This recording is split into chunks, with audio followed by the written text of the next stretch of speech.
Right. Praveen గారు ఉన్నారు విజయవాడ నుంచి. చెప్పండి ప్రవీణ్ గారు. Good evening madam. Good evening అండి, చెప్పండి. ప్యానెల్లో ఉన్న సార్కి ఇద్దరికి గుడ్ ఈవినింగ్. గుడ్ ఈవినింగ్, చెప్పండి. ఇప్పుడు చంద్రబాబు ఢిల్లీ వెళ్ళారు కదా, పొత్తు ఖాయమైందండి? ఇంకా ఏమైనా ప్రశ్న ఉందా? అన్ని కలిపి అడిగితే చెప్తారు మన వాళ్ళు. అది కాదండి, వెళ్ళారు కదా, మొత్తం ముగ్గురు కలుస్తారని ఉందా? ఇప్పుడన్నా వేరే ఛానల్లో అయితే అన్నిట్లలో కలిసారనే వస్తుంది, మీ దాంట్లో రావట్లేదు ఇంకా అమిత్ షా గారు మాకు ఫోన్ చేయలేదు సార్, చేయగానే మేము అది చేద్దాం. చెప్పండి చెప్పండి, మీరేమనుకుంటున్నారు చెప్పండి. కలవాలనుకుంటున్నారా వద్దనుకుంటున్నారా? ఏపీ కలిస్తే ఒక జనాలలో ఎట్లుందంటే లాస్ట్ టైం 14 కొంచెం అట్లా వస్తుంది అనుకున్నారు, కానీ ఇక్కడ నమ్మే పరిస్థితి లేదండి. ముగ్గురు కలిస్తే సింగిల్ గా వస్తేనే కొంచెం బాగుంటుంది అనిపిస్తుంది. అయితే పవన్ కళ్యాణ్ అనేటువంటి అదే బీజేపీలో ఉన్నాడు కాబట్టి వాళ్ళిద్దరు ఒక పార్టీ వైపు ఉండేసి ఈయన ఒక్కడు సింగిల్ గా వచ్చేస్తే కొంచెం ఊపు బాగుంటుంది అనిపిస్తుంది. ఎవరు? టీడీపీ ఒకటి సింగిల్ గా వస్తేనే బాగుంటుంది అనిపిస్తుంది జనాలు. ఓకే, వాళ్ళిద్దరు వేస్ట్ అనిపిస్తుంది. ఎందుకంటే తెలంగాణలో జనసేన బీజేపీ ఏమి బర్రె లెక్క కంటే తక్కువ వచ్చినాయని చెప్పేసి ఫోకస్ అయిపోయింది. అవునండి, టీడీపీ మరి 30 సంవత్సరాల నుంచి ఉన్నది కాబట్టి సింగిల్ గా వస్తేనే బాగుంటుంది అని చెప్పేసి అందరూ అనుకుంటున్నారు. మరి ఇక్కడ చూసిన ఢిల్లీ వెళ్ళాడు, పొత్తులు అంటున్నారు. పొత్తులు వాళ్ళ కొన్ని పోతే వీళ్ళకి ఏముంటాయండి? ఇంకా సీట్ల దగ్గర కానీ ఆ ఓట్ల దగ్గర కానీ మళ్ళీ అందరు కొట్టుకోవడమే కదా మళ్ళీ.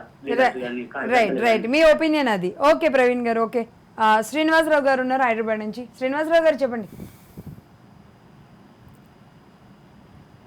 శ్రీనివాసరావు గారు చెప్పండి. శంకర్ ప్రభాకర్ గారు హైదరాబాద్ నుంచి కాలర్ ఉన్నారు. ప్రభాకర్ గారు చెప్పండి. మేడం ఏం లేదు, ఇప్పుడు ఏపీలో తెలుగుదేశం మరియు జనసేన ఇద్దరు పొత్తుతో వెళ్తే చాలా బాగుంటుంది. లేదు బీజేపీ తోటి పొత్తులో పోతే మాత్రం జనసేనకి నష్టమే మరియు టీడీపీ కూడా నష్టమే. ఎందుకంటే బీజేపీ మీద ఇప్పుడున్న ఏపీ జనాల్లో వ్యతిరేకత చాలా ఉంది బీజేపీ. ఎందుకంటే ఇచ్చిన హామీ ఏది కూడా నెరవేర్చలేదు ఇప్పటి వరకు.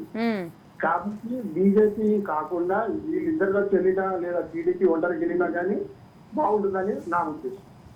ఓకే, చాలా క్లియర్గా చెప్పారు ప్రభాకర్ గారు, మీరు చెప్పాలనుకున్నది. Nice, thank you. Shankar Reddy garu ఉన్నారు గుంటూరు నుంచి. శంకర్ రెడ్డి గారు. నమస్తే అండి. నమస్తే అండి, చెప్పండి. ఆంధ్రప్రదేశ్ లో బీజేపీ, జనసేన, తెలుగుదేశం కూటమి అన్ని అంటున్నారండి. ఇప్పుడు ఏంటంటే జగన్మోహన్ రెడ్డి పెట్టుబడిదారుల నుంచి లంచాల రూపంలో 1,00,000 కోట్లు తీసుకున్నారని చెప్పి తెలుగుదేశం బ్లేమ్ చేసింది. సిమిలర్లీ చంద్రబాబు గారు ఆయన పెట్టుబడిదారుల దగ్గర నుంచి డబ్బు తప్పితే ఈయన డైరెక్ట్ గా ఆంధ్రప్రదేశ్ గవర్నమెంట్ గెజిట్ లో నుంచి స్కానింగ్ చేసి ఈయన డబ్బు తప్పాడు. ఇద్దరు ఒకటే. ఇంకోటి ఏంటంటే మీ మీడియా ఇవాళ పబ్లిక్ లో ఓటర్ ఎంత చైతన్యంగా ఉన్నారనేది మీరు గమనించట్లా. శుక్లాచార్య గారు రాజనాలప్పుడు సినిమా రంగంలో ఒకప్పుడు 1982లో రామారావు గారిని ఎక్కించడానికి దిద్దడానికి ఎట్లాగైతే మీడియా ఉపయోగించిందో ఇవాళ అదే పార్టీలో ఉంటున్నారు మేడం గారు. ఒకసారి పబ్లిక్ ఒపీనియన్ సామాన్య వ్యక్తిని ఎవరిగా ఓటేస్తారంటే చెప్పడు, నవ్వి ఊరుకుంటాడు. ప్రజల్లో అంత చైతన్యం వచ్చింది.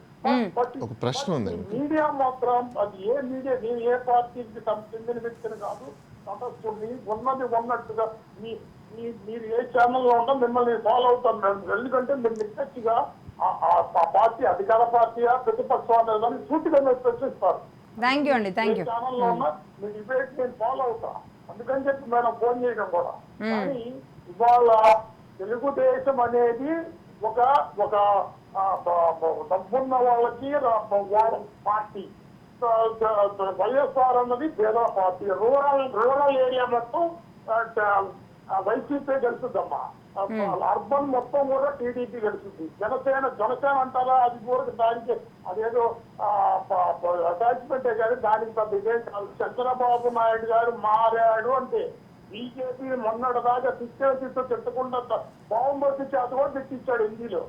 ఎందుకు వెళ్ళాడమ్మా అమిత్ షా గారి దగ్గరికి, మోడీ దగ్గరికి? నీకు అంత అవసరం? వాళ్ళు ఈ గట్టు దగ్గర తగాదుందా లేదా ఇంటి దగ్గర తగాదుందా? ఎందుకు ఆయన అంత దూషించాలా? ధర్మ పోరాటం అని మళ్ళీ ఇవాళ ఆయన దగ్గరికి ఎందుకు పోవాలా? ఫస్ట్ రియలైజ్ మీడియా మారితే ప్రజలు మారుతారు. కొన్ని ఛానల్స్ మీ మీడియాని ఫాలో కాకుండా సోషల్ మీడియాకి వెళ్ళిపోతున్నారు ప్రజలు. అవునవును. సో కాదండి, ఎక్కడైనా ఒకటి అడుగుతాను నేను, మీ బాలా గారు కూడా అడగాలనుకుంటున్నారు. ఎందుకంటే మీరు ఆవేశంగా చాలా విషయాలు చెప్పారు, అట్ ద సేమ్ టైం మీరు మీడియాని కూడా కొన్ని ప్రశ్నలు వేశారు కాబట్టి మీతో మాట్లాడాలి కాసేపు. శంకరెడ్డి గారు, నేను ఒకటి అడుగుతా, అంటే మీడియా ట్యూన్ చేయగలదు, మీడియా ప్రజల మనసుల్ని మార్చేయగలదు, మీడియా అధికార పార్టీలు నిలబెట్టగలదు అనుకుంటే మరి తెలంగాణలో జరిగింది ఏంటి? అదే మీడియా అమాయకంగా పడుతుంది, మీడియా కంట్రోల్ చేయలేదు. ఎప్పుడది రామోజీరావు 1982, 83 అప్పుడు రామారావు లెక్కించినా దిగించినా అది వేరు. ఇవాళ టెక్నాలజీ పెరిగింది నమనూతనంగా, ఆఖరికి సముద్రంలో కూడా అండర్ గ్రౌండ్ లో వేసి ఇంటర్నెట్ చూస్తున్నాం. మన బౌండరీ స్పాన్ ఆఫ్ 5 seconds లో మనం దీంట్లో చూస్తున్నాం. ఇంకా టెక్నాలజీ పెరిగినా తెలుగు చరిత్రం ఏంటంటే తెలుగు చాలా సాక్ష్యం నుండి నేను ఏ పార్టీకి దేనికి చెందిన వ్యక్తిని కాదు, తటస్థంగా నిస్వార్థంగా మీరు ఎలాగైతే క్వశ్చన్ చేస్తారో మీ మీద అభిమానంతో ఈ రోజు మీకు ఫోన్ చేసింది. MA psychology, I know everything. కానీ ఈ రోజు చెప్పండి మేడం, మీరు పక్షపాతంగా ఇప్పుడు దొంగ జగన్మోహన్ రెడ్డి కాదా లేకపోతే చంద్రబాబు కాదా? చంద్రబాబు మీ స్కామ్ లో ఉన్నాడు. ఏ స్కామ్? ఇప్పుడు ఈడీ ఉంది, రమ్మనండి ఎవరినో. ED income tax Jaganmohan Reddy మీద ఎన్ని ఉన్నాయి? అన్ని కన్నా 600 ఉన్నాయి చంద్రబాబు గారి మీద. డైరెక్ట్ గా సెంట్రల్ గవర్నమెంట్ ఇచ్చిన 2500 కోట్లలో ఏంటి మా గుంటూరు ఇల్లు లేని దగ్గర కూడా సెంటర్ రోడ్డు పెట్టాడు. రోడ్డుతో వేసి డ్రైనేజ్ పైప్ వేశాడు, తినేశాడు. దాంట్లో 118 కోట్లు. ఇప్పుడు అదే కేసు ఉంది. ఇది ఇన్కమ్ ట్యాక్స్ నోటీస్ ఇచ్చింది, మీరు ఇవ్వకూడదు నాకు నోటీస్ అంటాడు. అప్పుడు జగన్మోహన్ రెడ్డి ప్రజా సొమ్ము జిల్లా ప్రజల దగ్గర దోసుకున్న సత్తందారుల దగ్గర తిన్నాడు. ఈయన డైరెక్ట్ గా ప్రజల దగ్గర తిన్నాడు కదా, ఈయన ఏమొచ్చి చెప్తాడు? ఆయన ఏం చెప్తాడు? ఆయన వస్తే మనకి జన్మభూమి కమిటీ రావాలా, మా ఓటు రావాలా, ఆంధ్రప్రదేశ్ మొత్తం కూడా తీసుకెళ్ళి అమరావతిలో పెట్టాలా? ఏంటమ్మా పాసిబుల్ అవుతా మేడం?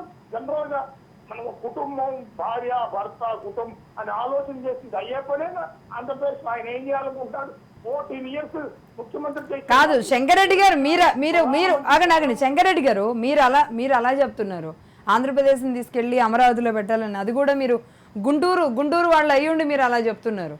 ఎందుకంటే ఇక్కడ ఏదో ఒక రాజధాని ఉండాలి, ఆ రాజధానికి ఒక నిర్ణయం జరిగింది, అందరూ కలిసి ఒక నిర్ణయం తీసుకున్నారు ఆనాడు, ప్రజలు కూడా ఆమోదించారు. గుంటూరు వాళ్ళైతే ఇంకొంచెం ఎక్కువగానే ఆమోదించారు, మా ప్రాంతం కాబట్టి. అటు కృష్ణా గుంటూరు. ఇప్పుడు అక్కడ పెట్టాలా వద్దా అనేది మనం అది ఎలా నిర్ధారిస్తాం? జగన్మోహన్ రెడ్డి గారు పెత్తందారుల డబ్బు తిన్నారా లేదా అనేది మనం ఎలా నిర్ణయిస్తాం? ప్రజల సొమ్ము చంద్రబాబు నాయుడు గారు తిన్నారా లేదా అనేది మనం ఎలా నిర్ణయిస్తాం? కోర్టులో ఛార్జ్ షీట్, న్యాయమూర్తులు, జ్యుడిషియల్ లేదా మనకి? ఖచ్చితంగా న్యాయ వ్యవస్థలో న్యాయ నిపుణులు లేదంటే తీర్పులు ఆ విధంగా ముందుకెళ్తాయి. ఇవాళ కాకపోతే రేపైనా అది ఇప్పుడు తెలంగాణలో చూస్తున్నారు కదా, 10 ఏళ్ల పాటు తిన్న అధికారులను కక్కిస్తుంటే 1000 కోట్లు వస్తున్నాయి.